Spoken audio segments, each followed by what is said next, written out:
Vous avez été nombreux à me poser des questions sur mon histoire entrepreneuriale, sur mon aventure, je vais même le dire ainsi. Comment est-ce que je découvre le secteur et comment est-ce que aussi rapidement, aussi vite, je parviens à me forger un chemin dans ce secteur d'activité. En fait, tout part de l'année 2019 après l'obtention de mon baccalauréat. J'ai eu mon baccalauréat, j'ai eu la volonté de faire une école de formation professionnelle. Je voulais faire une école de formation professionnelle où je pourrais être certain qu'après cette école de formation, je serais dans la mesure de, de travailler ou bien de créer même un emploi, bref, d'exercer, de travailler à mon propre compte. C'était ça mon souci, c'était ça mon souhait.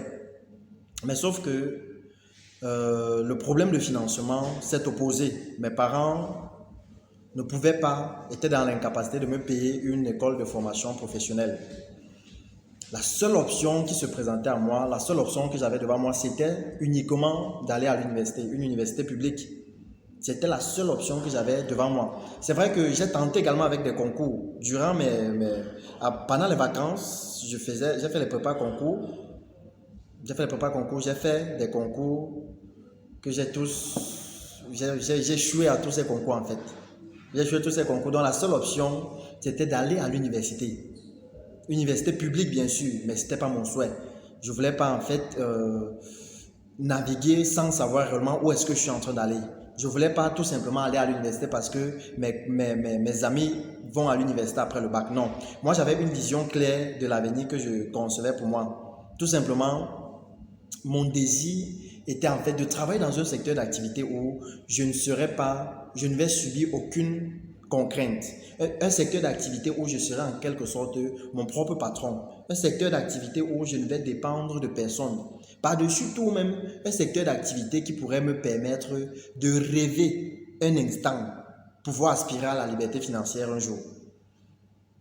La liberté financière, que moi j'ai défini ça étant comme pouvoir dépenser sans se soucier des factures.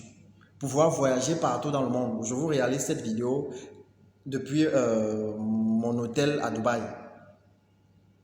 C'était ça mon souci, c'était ça mon besoin, c'était ça mon rêve. En fait, une vie de rêve, pouvoir voyager partout dans le monde, pouvoir me distraire comme je veux, avoir du loisir, pouvoir aspirer même aux millions, voire même aux milliards plus tard, aspirer à la richesse. Mais sauf que les statistiques démontrent que très peu sont les fonctionnaires qui sont riches. Très peu sont les fonctionnaires qui parviennent à réaliser des choses concrètes. Partant sur leur salaire, bien sûr. Parce qu'on a des fonctionnaires, on se connaît. On connaît tous comment ça fonctionne dans notre secteur là-bas au pays. Personne n'est jamais devenu riche avec l'épargne. Personne n'est jamais devenu assez riche avec un salaire. Parce que le salaire, c'est juste pour payer les fins du mois. Le salaire, c'est juste pour survivre. Pour vivre 30 jours et aller chercher l'argent qui va permettre encore de vivre les 30 autres jours. Combien de temps faut-il pour qu'un salarié construise, par exemple, un immeuble de 5 niveaux? Il faut énormément de temps. Raison pour laquelle j'ai pris la résolution de me lancer dans le petit commerce. C'était difficile pour mes parents de comprendre que je vais laisser l'école parce que oui, je n'ai jamais repris. Je n'avais jamais repris Bref, en fait, je n'ai pas eu les difficultés de fréquenter.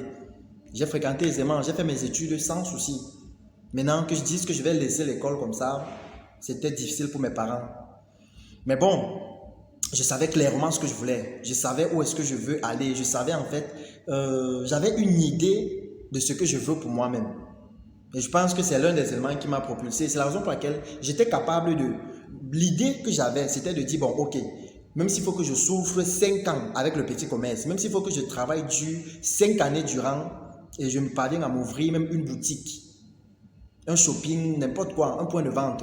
L'objectif ici, comme j'ai dit tantôt d'entrée de jeu, c'était de travailler à mon propre compte, c'était d'être mon propre patron. C'était ça l'idée. Vous voulez savoir certainement ce que je faisais comme petit commerce? Oui, je vendais les arachides. J'étais commerçant d'arachides.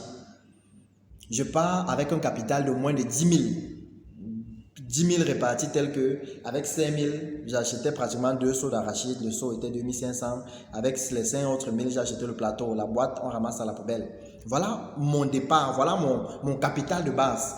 Donc pour vous, vous qui êtes là, vous qui aspirez à l'entrepreneuriat, vous qui aspirez à réaliser des grandes choses, vraiment, commencez par les petites. Faites des petites choses avec grandeur. Faites des petites choses. Commencez par les petites choses. On n'atteint pas le succès du jour au lendemain. On n'atteint pas le succès de, je ne sais pas si je vais dire, aussi rapidement que plusieurs peuvent parfois penser. Avec ce petit commerce, donc, au bout d'un mois, j'ai pu réaliser déjà des profits. Je réalisais des profits. J'ai cumulé mon capital, mon capital. J'ai cumulé mon capital, j'ai cumulé mes gains pour essayer d'upgrader. Quand je dis upgrader ici, c'est d'augmenter mon chiffre d'affaires, c'est travailler à augmenter mes revenus. J'ai commencé à prendre l'arachide en gros. En gros ici, c'est-à-dire en sac. Je prenais de très grandes quantités en sac. Je commercialisais 2 jours, 3 jours. Le profit également commence à augmenter. Voilà. Cette fois-ci, je ne vendais plus sur le plateau, mais je vendais dans la bourrette. Mais sauf que, bien que je gagnais de l'argent, bien que je gagnais un peu plus, je me posais toujours des questions. Est-ce que c'est réellement ce que je désire pour moi? Est-ce que c'est réellement le style de vie que j'ai envie de vivre? Est-ce que ce commerce va réellement me permettre d'atteindre mes rêves? Je me posais énormément de questions. Je me suis dit non, je n'ai pas encore vu un commerçant d'arachide riche. Je ne vais pas faire l'exception. Je ne vais pas créer. Quand je sortais avec ma bourrette d'arachide, j'étais beaucoup, en fait, je me cultivais. Aujourd'hui, nous avons les réseaux sociaux aujourd'hui, mais combien utilisent les réseaux sociaux pour se cultiver? Sur YouTube, sur Facebook, je suivais des entrepreneurs à succès camerounais que nous connaissons, tels que le docteur Claudel, Philippe Simo d'Investir au pays, Cédric Josué. Je suivais énormément d'entrepreneurs à succès. Et c'est en suivant ces entrepreneurs qu'une fois, j'ai pu entendre qu'on ne peut devenir riche sans la lecture. Parce que oui, c'est grâce à la lecture qu'on se cultive, c'est grâce à la lecture qu'on parvient à prendre connaissance réellement de certains secteurs d'activité. Je décide, bon, je vais également lire. Aussi comme ça. Quand je sortais avec ma bourrette d'arachide, je garais, je faisais ces recherches-là. Je suis tombé donc sur l'un des best-sellers entrepreneuriales, Père riche, Père pauvre. Un livre que je recommande d'ailleurs à beaucoup d'entre vous. Si vous n'avez pas encore lu ce livre, essayez de le lire. Je découvre Père riche, Père pauvre, je lis cela au marché. Donc quand je sors de la maison là, je suis connecté sur mon téléphone, je lis le livre en plein rue comme ça là. C'est dans ce livre que j'ai appris plusieurs notions telles que la notion des passifs, les actifs, la mentalité des riches, la mentalité des pauvres. Oui, c'est ce livre qui m'a ouvert